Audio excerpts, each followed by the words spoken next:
Good day, I'm Shakira Anjem Tejada, and today I'll be discussing about the article United Nations Human Rights Chief just went there on Myanmar seems like a textbook example of ethnic cleansing by John Johnson, posted on September 12, 2017.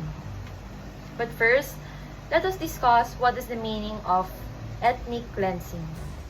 Ethnic cleansing is the forced removal or destruction of an ethnic group or religious group from a specific region or country through murder, torture, rape, violence, burning of homes, expelling people from their homes because of attacks and killings.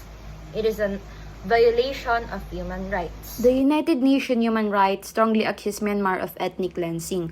According to the article, the Chief of United Nations Human Rights Council, Zeid Rad Al Hussein, Myanmar has blocked access of human rights investigators to the situation happening in Myanmar. But he defined the situation as a textbook example of ethnic cleansing. What he meant by that is that what's happening in Myanmar is it follows the standard definition and historical patterns of ethnic cleansing, or there's a forced removal of an ethnic group in that country through violence and systematic attacks. The situation he's referring to is about the bloody crackdown or the attack that is happening in Myanmar, in which it involves the government forces and the Rohingya community. The government forces are the Myanmar military, while the Rohingya Muslims community is a minority ethnic group from Myanmar.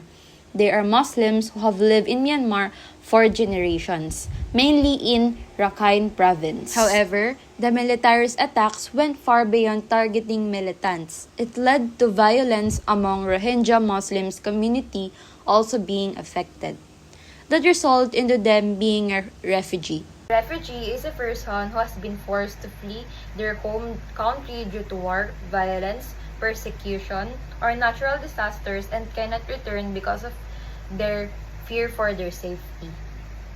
Rohingya refugees reported villages being burned into grounds, mass killings of Rohingya men, women, and children, and fleeing in other countries to save their own lives.